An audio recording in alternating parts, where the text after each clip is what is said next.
Today we're going to be taking a look at this Ceramic Boost 2.0 from Adams Polishes. I'm pretty excited to see what kind of performance it offers. Essentially, it's supposed to either work as a booster to an existing coating or as a standalone sealant. Today we're going to see if this makes any difference when it's applied on top of another coating and just how it performs on its own.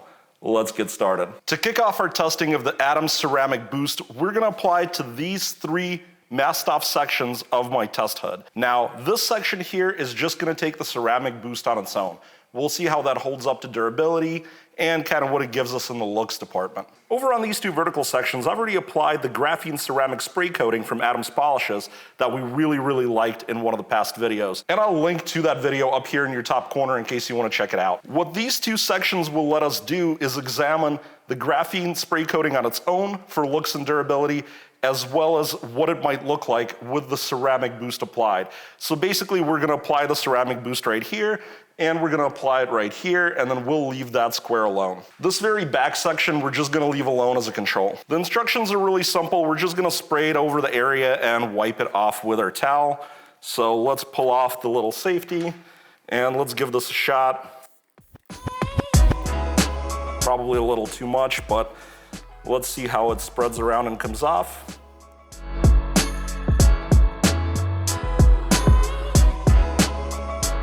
That's pretty easy. Now let's do this section. This is our untreated section.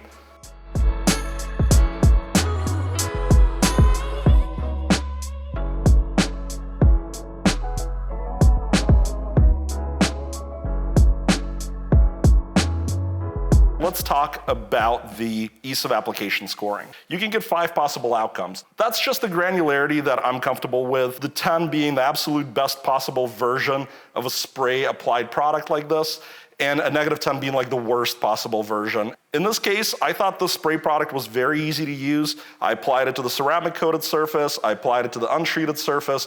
All of it was easy, it came right up. This is basically how a spray product should work. It was very simple, so 10 points. For the visual appeal scoring, it's very similar to ease of application. We're gonna score this on a system of -10 to +10. So we would be comparing it with the untreated section in the back and kind of saying, hey, how does this really look? And we also have the stripes from the painter's tape to show us where the products were. In the bottom corner here, I can very clearly see the outline of where we have the ceramic coating. I could see where that paint tape line was, and on the right of it is that graphene coating plus the boost, and on the left is the surface that just got the boost product. And the boost product looks pretty good too. It's not bad on its own. And then for comparison, over in this top corner, we have just the graphene coating with no boost. Give you guys a good look at those two surfaces. Tell me if you could see the difference. I'm leaning towards the right side, which is the boost plus the ceramic coating, being a little richer, maybe glowing a little more, kind of having that deeper, wetter look. Over here, there's a tape line which separates the left side, which is completely untreated, to the right side, which has just the boost. And I mean, I can see it, it's definitely there. I think it's not as striking as the ceramic coating. So what I would say is that on its own, it's probably a 5. It just doesn't look that amazing, but it did seem to improve our ceramic coated side and made it look better. So depending on what you're doing, this may be a really pretty product for you if you've already applied that Adams ceramic coating. This is my gloss testing station, and here I'm gonna use my gloss meter to show you how much gloss we've gained or lost through the application of the Adams Ceramic Boost product on this section of the panel, which I've done earlier. It's now cured and it's ready to be tested. Now the panel on its own is normally 94 gloss units, and this device is gonna show us whether we've lost or gained gloss, and we will award points based on how much gloss was gained or lost, up to 1/10 of a point. Let's turn our device on, make sure it's still calibrated. Now we'll take 5 samples and see how the product is performing. And looks like here at the top, we're seeing 93.2 gloss units. Getting it a little less here at 91.7. Looks like 93.6 in the middle. 93 in this corner. And 93.3. So we've got a total score of 464.8. We're gonna divide by 5 to average, and we've got 92.96 gloss units. Now we're gonna subtract 94 to get our score, and we're gonna round down to a loss of 1 point or 1 gloss unit. Now, you might be wondering how we're losing gloss. Typically products are supposed to raise gloss, and keep in mind, this is just measuring reflected light. It's not measuring how pretty the product is, how glossy it looks. That's an entirely different sort of science. 94 gloss units, the base of this panel, is a very, very highly polished paint job. Most of the visual pop and shine that you will get from your car is gonna come from the polishing. Before we move on to the next test, I wanna remind you guys that there are Amazon affiliate links down below in the description to the tools and products we're testing today. Furthermore, there's a link to my website, which has a matrix of all the prior tests that we've done, so you can compare how this product performed. And of course, I would love it if you left me a nice comment, if you subscribed, and remember to follow me on other social media like Instagram. Let's move on to do more testing. This is my UVA testing station where we're gonna determine if this Atom Ceramic Boost provides any UV protection, specifically UVA protection. There are 3 types of UV light: UVC, which our atmosphere pretty much blocks. It's the shortest wavelength one. UVB, which is kind of in the middle. Our atmosphere mostly blocks that, or at least it blocks a lot of it. And then we have UVA, which is the longest wavelength, and that is most of what comes through. This transmission meter specifically targets UVA. It peaks out at 365 nanometer, and UVA ranges from 315 to 400. When the device first turns on, it's got to calibrate. It'll read 100% of visible light passing through, 0 UVA being reflected. That's what the R means. First, let's take just a slide with nothing on it, just a microscopy slide, and it should read roughly in the 8.4 or somewhere around their range. So in this case, we're seeing 8.6% of UVA, 8.5 is being blocked. That's about normal. They all have a little bit of a variance. They're not exactly the same. And now I have an identical brand, same batch and everything, microscopy slide that I've clear coated with a automotive grade product that I bought on Amazon. It was just a cheap product, might not be the best thing out there. Let's put this thing in and see where we go. And we've got 89% of UVA being blocked by the automotive clear coat. So definitely blocking a lot of light. I also have this third slide that I've applied Atom Ceramic Booster to. Let's pop it in and see if it's any different. And it's at 8.4. So that's right about average for all these slides. They all pretty much average right around 8.4. It doesn't seem to have any UVA protection that I can see in this test. Now that's perfectly normal. I've yet to find a product that does anything in this test. This is my 2nd generation test. I am considering building like a UV weathering station that can use both UVB and UVA. That being said, this bottle doesn't say anything about UVA protection. And on the main landing page, the sales page for this bottle on Atom's website, I also couldn't find the words UV, ultraviolet, anything like that. However, I do UVA test every product that comes through here in case we're able to find one that actually works.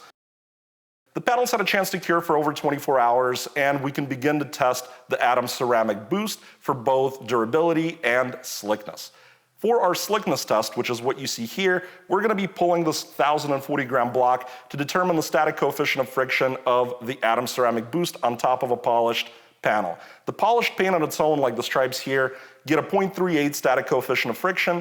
If we're able to get a lower static coefficient of friction, indicating a slicker surface, we're gonna assign points or take away points, if it's higher, for the Atom Ceramic Boost. And we'll just be testing the boost section, not the combined or the ceramic coated section. So the initial force to take something like this block to start moving is that static coefficient of friction. We're gonna take 5 readings and then we're gonna average them out. So we got 0.06 kilograms, so 60 grams. And I will say this surface does feel very slick. And let's do our second test. 70 rather. Let's try for our third test. 90. And now number 4. 0.9. And now number 5. 0.8. So we've got 390 grams. We're gonna divide that by 5 to average. It took 78 grams on average to move this block. Now the block weighs 1,040 grams, so we will divide that by 1,040, and we're gonna get a 0.075 static coefficient of friction. We'll round that up to 0.08, and we'll subtract that from 0.38, which was our baseline, the bare paint. And we're gonna get 0.3, obviously, and now we have this score multiplier that'll give us kind of a points-based score. We basically just multiply it by 30. and we will get a score of 9. 9 points. This is an incredibly slick product. 9 points is very, very high up there. If you're curious about the physics and math of this test, I will link a video up in your corner here. Now it's time to do the durability portion of the video. And it's freezing here in Texas right now while I'm filming this over the Christmas holiday. Now for this test, what we're gonna do is wash this panel repeatedly until the product fails. And when I say fails, what I mean is when you look at the panel and you can tell there's no longer that nice hydrophobicity that you used to see when the product was applied. Now it's just big patches of slowly draining water, and the product is clearly not there anymore. And to just give you a quick reminder, this is the portion that has both the graphene and the ceramic boost on it from Adams.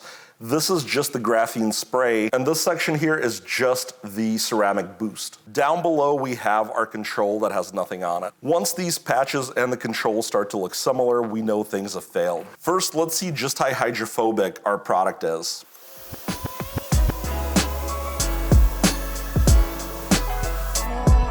I think all the Adams products are performing well. I think you can definitely see the 3 distinct areas plus the control, and we'll see how they fare as we continue to work on this.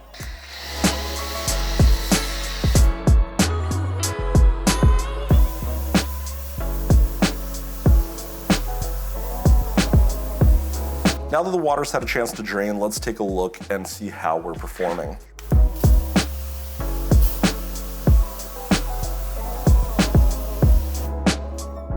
Clearly the product is working really well. We're getting some excellent beating.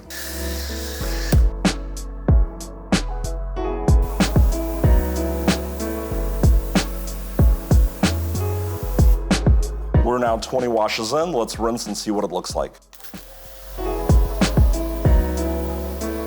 Let's take a look at the 3 sections.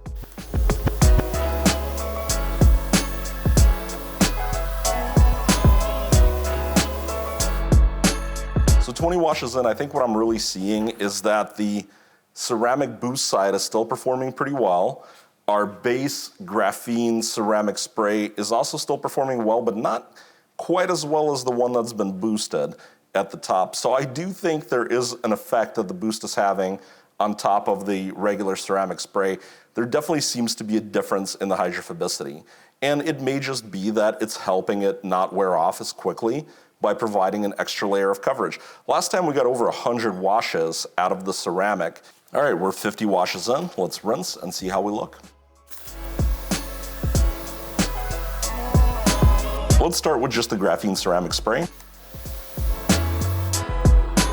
And 50 in, we can see it's definitely taken a big hit, but it's still working. You get a nice rectangle outline where it is. Let's take a look at the boosted graphene ceramic spray. Wow, that is still performing really well. Now let's look at just the boosted section. And same, I'm actually almost starting to think the boost product might be stronger than the graphene spray product, which is pretty wild being that the boost is supposed to be a topper and not a full-on ceramic coating. All right guys, we're at 110 washes. Let's take a look. First up is the graphene ceramic spray.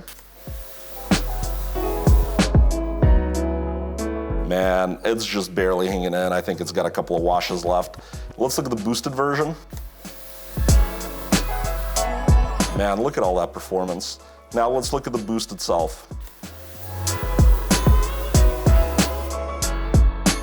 Ooh, and I will call that a failure. I think 110 in, we could say the boost is marginally performing. If that was my car, I'd be redoing it. We're now 117 in, and let's take a look at how our ceramic spray is performing.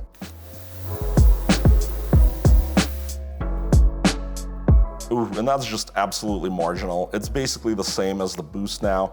There's still pockets of it where it's draining the water down. I would say we can call it done at 117. It just seems to have hit that spot where the water's just staying on too long. If that was my car, I'd be done with it.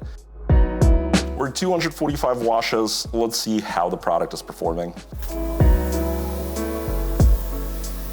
All right, let's take a look.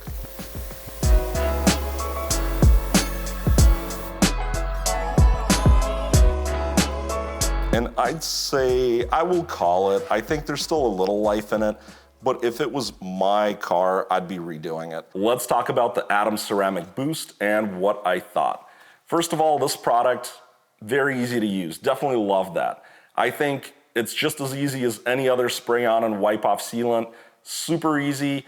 I did talk to Chris at Adams, who indicated it could be streaky in some situations, perhaps if using too much product. Chris also mentioned that applying it in the sun isn't optimal. Now, the Ceramic Boost also looked pretty good, especially on top of the other ceramic spray product, the Graphene ceramic spray. But on its own, you know, it was a solid showing, but it wasn't amazing. The slickness was also very impressive. You know, it didn't score like the highest score that we've ever had, but it's up there. It is definitely an incredibly slick product. I was very impressed with just how everything flies off of it. And also the gloss delta was really, really good. You know, only lost 1 point. Not the best we've seen, but that's not bad at all. Most products do worse than that.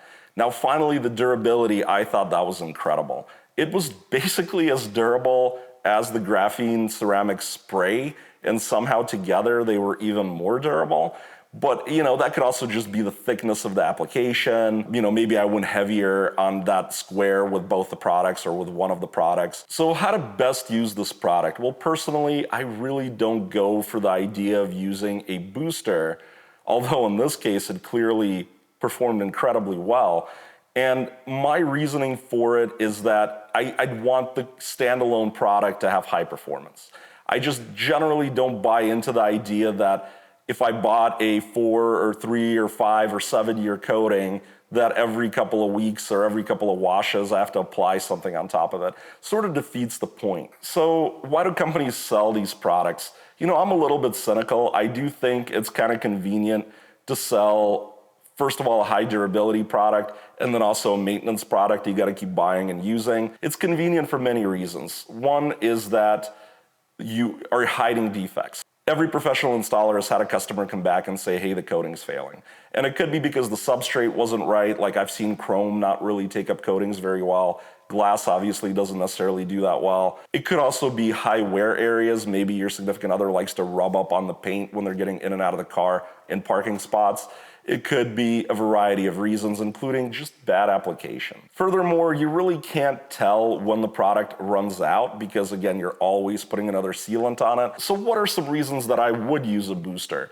Well, for one, I think it's a great way to cover up the defects that we talked about. Sometimes I do have high wear areas on the car, or maybe the chrome, or maybe the substrate didn't take well. Whatever it is good to be able to spray a little more of a nice durable product like this on and like very easily patch up a bad spot without redoing the entire car. I think some of these products, like this one specifically, are awesome standalone sealants. There's no reason not to just throw this on your car. In fact, if you're using this as a booster every couple of months, and sorry, Adams, if I'm, you know, I apologize if I'm taking business away here, but if you're gonna apply this every so many weeks to your car, just use this instead of a coating. So overall, I think this is a great product. It'll clearly combine durability with at least the Adams Graphene ceramic and probably many other coatings.